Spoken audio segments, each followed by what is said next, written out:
Very good morning. ఈ రోజు మనం ఆంధ్రప్రదేశ్ ఉనికి నైసర్గం కోసం తెలుసుకుందాం. Welcome to Sujana digital space studio.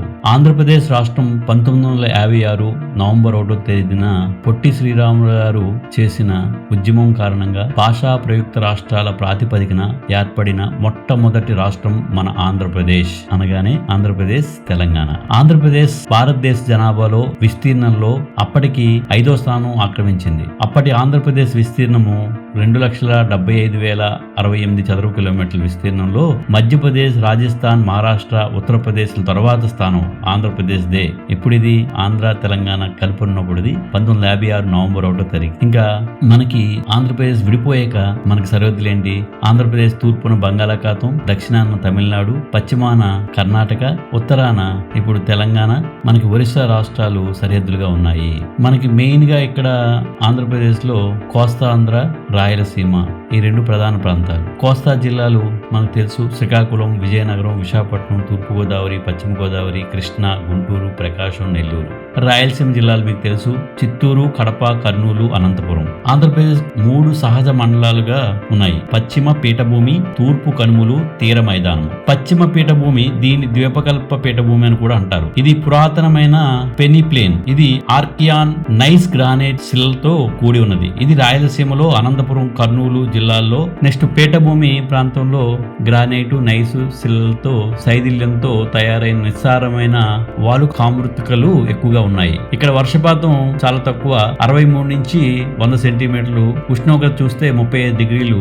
ఈ సహజ పరిస్థితుల వల్ల పీఠభూమిపై కొద్దిగా జీవనం కొద్దిగా కఠినంగానే ఉంటుంది. నెక్స్ట్ వస్తే రెండోది తూర్పు కనుమలు. తూర్పు కనుమలు పశ్చిమ పీఠభూమి తూర్పు సరిహద్దుల్లో ఉత్తర దక్షిణంలో వ్యాపించి ఉన్నాయి. ఇది పశ్చిమ కనుమల వలె అవిచ్ఛిన్నంగా లేవు. వీటిలో ఉత్తరాన ఉన్న కొండలు భారీగాను ఎత్తుగా ఉన్నాయి. కృష్ణా నదికి దక్షిణాన ఉన్న కొండలు ఎత్తు తక్కువగా ఉన్నాయి. ఉత్తరాన ఉన్న తూర్పు కనుమలు తూర్పు శ్రేణులు అని, దక్షిణాన ఉన్న తూర్పు కనుమలను కడప శ్రేణులని పిలుస్తారు. తూర్పు శ్రేణులు అంటే వీటి సగటు ఎత్తు 1066 మీటర్లు.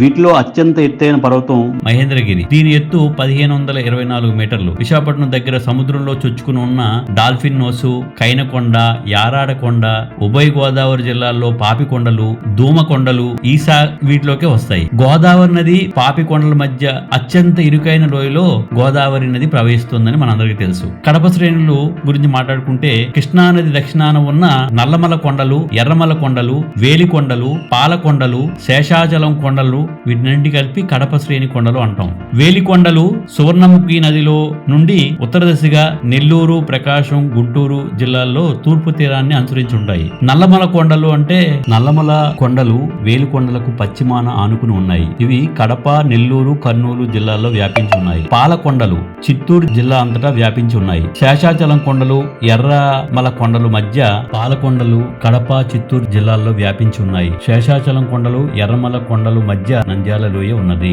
దీనిలో కృష్ణా జిల్లాలో మొగల్రాజపురం, కొండపల్లి కొండలు, గుంటూరు జిల్లాలోని బెల్లంకొండ, గనికొండ, నాగార్జున కొండ, వినుకొండ, కొండవీటి కొండ, చీమకుర్తి కొండ, మంగళగిరి కొండలు, అనంతపురం జిల్లాలోని మల్లప్ప కొండ, మడకశిర, పెనుకొండలు, కడప జిల్లాలోని శేషాచలం, పాలకొండలు, కర్నూలు జిల్లాలో నల్లమల కొండలు, చిత్తూరు జిల్లాలోని తిరుపతి కొండలు, ఆవులపల్లి కొండలు, ఆర్సిలీ కొండలు. ఆర్సిలీ కొండ ఏనుగులమ్మ కొండ అని కూడా అంటారు. దీని ఎత్తు 1250 మీటర్లు. అలాగే మన ఆంధ్రప్రదేశ్ తీర మైదానం తీసుకుంటే మూడోది తూర్పు కనుమలకు బంగాళాఖాతపు తీరరేఖకు మధ్య ఉన్న మైదానాన్నే తీర మైదానం అంటాము.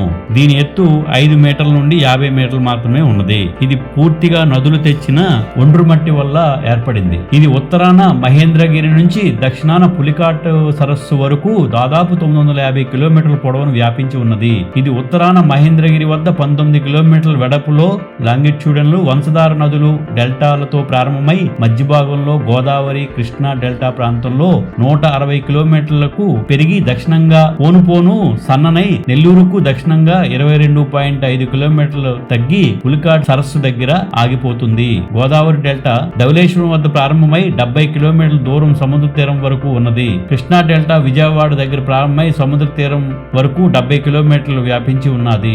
కృష్ణా గోదావరి నది డెల్టాల మధ్యలో ఉన్న పల్లంలో కొల్లేరు సరస్సు, దీని వైశాల్యం దాదాపు 260 చదరపు కిలోమీటర్లు.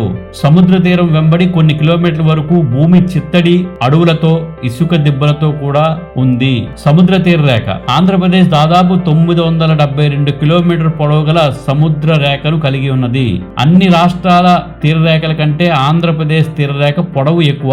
ఈ తీరంలో దాదాపు 10 రేవులున్నాయి. వీటిలో విశాఖపట్నము ప్రధానమైన ఓడరేవు. మన విశాఖపట్నం ఓడరేవు సహజ సిద్ధమైన ఓడరేవు. కాకినాడ, మచిలీపట్నం రేవులు మధ్యతరగతి రేవులు. ఇవి కాక కళింగపట్నం, భీమునిపట్నం, నిజాంపట్నం, కృష్ణపట్నం, నర్సాపురం ఓడరేవు మొదలైనవి చిన్న రేవు పట్టణాలు. మీ Sujana digital space studio. Please like, subscribe and share the channel. Thank you.